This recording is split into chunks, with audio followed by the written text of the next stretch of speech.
All right, so what I'm going to share with you in this video are things for clothing brand owners that honestly I think most other YouTubers would be really shy to tell the truth about.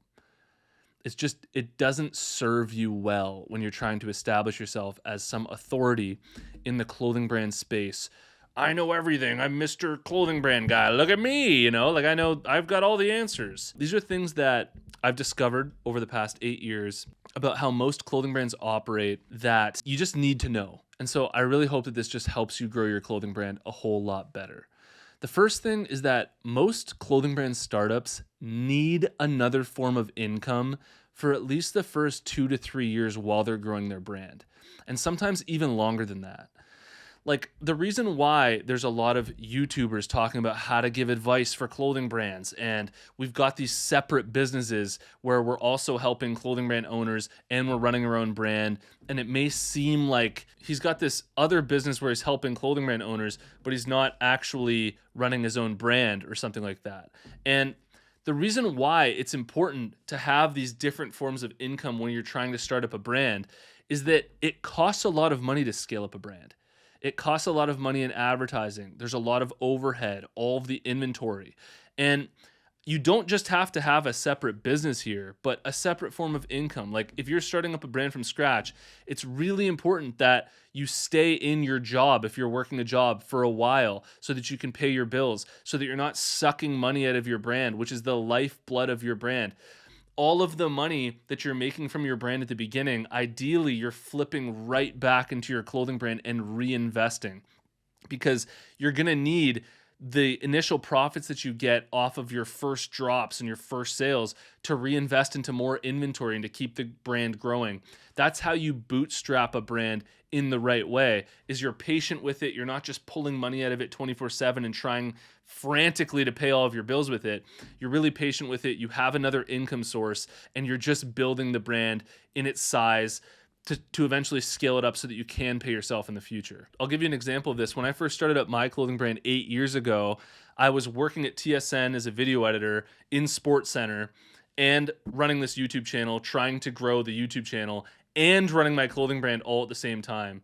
And it was the income at TSN that was paying for all of my bills that I just needed. I had to go into work. I was working 12-hour shifts. And then while I was at work, I was building up the social media, getting sales. But even as the sales came in, I wasn't paying myself with it. I was just flipping it back into the company, growing the company bigger and bigger, until 2 or 3 years down the line, it eventually got to the point where I built a bridge to replace my salary and I could walk over and leave my job behind. But the clothing brand space, I just need you to understand this, is extremely difficult.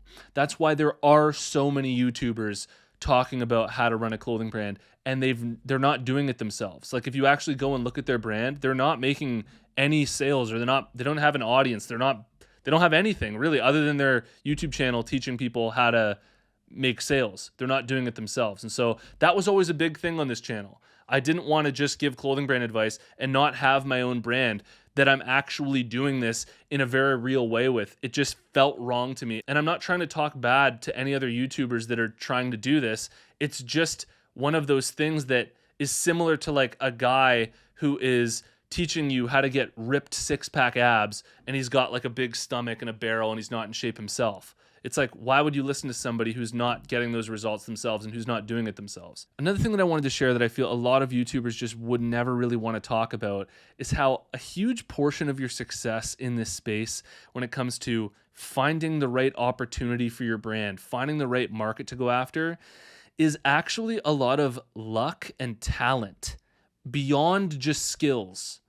Like, there's skills of doing research, and you can study and look at trends and all of these analytics and things.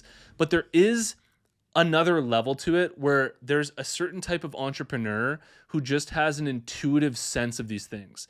If you feel like you've got just like a good awareness and a good understanding of psychology and what people truly value and what people want, that's more of like this talent that you have that other people, as much as they study and work on it, they'll just really never have. There's a huge portion of this that's just sort of an art form, finding the market, seeing the needs, seeing the desire. Like, you can see, you have the vision for it. And I feel like a lot of clothing brand owners that I talk to are really sort of analytical. They're a little bit more logical, and they just don't have that intuitive sense of what people want and what they need. And the reason why I'm telling you this is because you hear so often, post consistently, post frequently, have a great website. There's all these checklists that you need to have for your clothing brand. And those are universal principles of success that, yes, they will contribute to great results, but they'll only contribute to great results if you have that other piece of the puzzle, which is actually going after a market that wants what you're trying to sell, having that intuitive sense of what people want, and creating products that people want. It's more of an art form than it is a science. These are really the missing ingredients that a lot of clothing brand owners don't have. It's the qualitative aspects of your brand rather than just the quantitative aspects.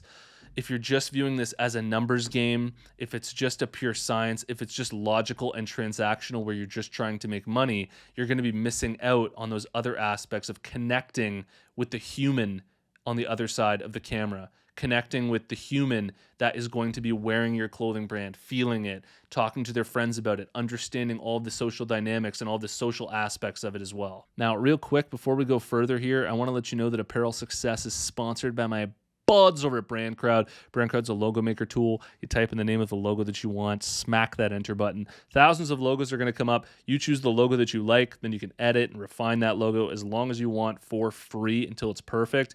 This is a Hundo P design I made for my own clothing brand using BrandCrowd. If you're interested, head over to brandcrowd.com/apparel success and you can get up to 66% off at checkout. Now, another thing that most YouTubers will just never bring up or want to talk about is how most clothing brands are not profitable in the first few years. There's so much competition. It is low margin, especially at the beginning, until you unlock something known as economies of scale, which is where the more volume that you order, the lower price per unit that you get on each item.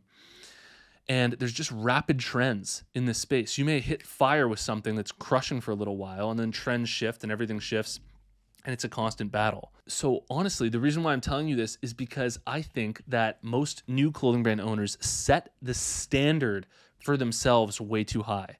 I think that most clothing brands, when they first start, set the standard at, I need to be profitable. I need to be making millions of dollars right off the bat. You know, this thing needs to be way more profitable. I need to be selling way more clothing right off the beginning. And what most new brands that are starting up don't realize is that that is super common. And you're comparing yourself to brands that you think are absolutely crushing it 24/7, but a lot of brands aren't actually crushing it 24/7, even if they're making it look like they are. And so you need to understand that so that you can take a little bit of the pressure off of yourself and understand that this is a long-term game. It'll take a while to build that base of customers, to achieve economies of scale, to start moving more products, and to really build up that customer list and that email list to where you eventually have those repeat customers where things are just flying 24/7. And the last one, this one is probably the most common thing that you will just never hear YouTubers talk about in this space, is that community is way more important than customers. All of our videos are like, here's how you get more sales, sales, sales, sales. This is a great strategy. It'll unlock 10 grand a month in sales. And it's just something that you see all of us making videos on.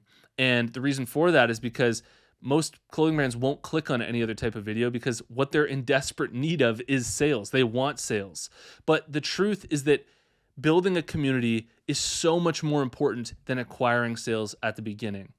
And if you can think outside the box here and understand that there's a much longer term approach that will pay off so much more than anything that you're doing in the moment that's transactional to pay the bills and things like that, you're going to be in a much better spot a year or 2 or 3 years from now than you would if you were just constantly focused on getting sales. And I know that by saying this, there's going to be people in the comments, man, we've got a bottom line. The company needs to hit a certain quote every single month. I get it.